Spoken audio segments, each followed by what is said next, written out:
त्याला काय म्हणतात? क्वारंटाईन, विलगीकरण, क्वारंटाईन. आपण निसर्गाच्या कायद्याचे उल्लंघन कसे करू शकतो? हे शक्य नाही. निसर्गाचा कायदा इतका कठोर आहे. थोडेसे विचलन तुम्हाला त्रास टाकेल. हे चालू आहे ते म्हणजे यमराज. आणि जर तुम्ही अधिक अधिक अधिक उल्लंघन करत गेलात तर तुम्हाला अधिक अधिक अधिक त्रास होईल. हा कायदा आहे, तुम्ही निसटू शकत नाही. हा सर्वसामान्य कायदा सगळीकडे, संपूर्ण जगामध्ये, जीवासाठी जीव. अशाच प्रकारे देवाच्या कायद्यात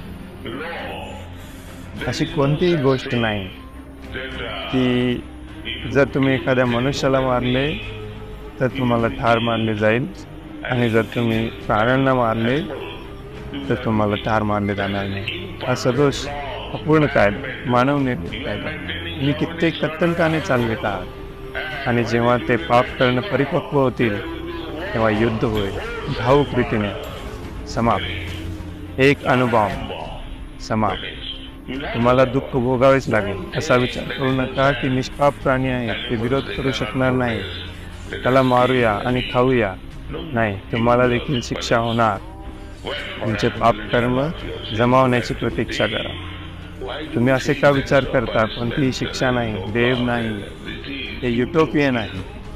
असा विचार करू नका. युटोपियन. तुम्ही कल्पना करू शकता की कोणी देव वगैरे नाही, कोणी यमराज वगैरे नाही, कोणतीही शिक्षा होणार नाही, मला काहीही करू दे.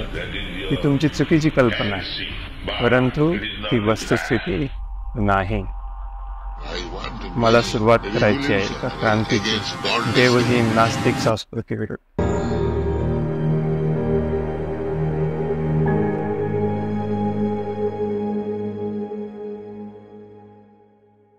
वन्देऽहं श्रीगुरो श्रीयुता पदकमलं श्रीगुरुं वैष्णवांश्च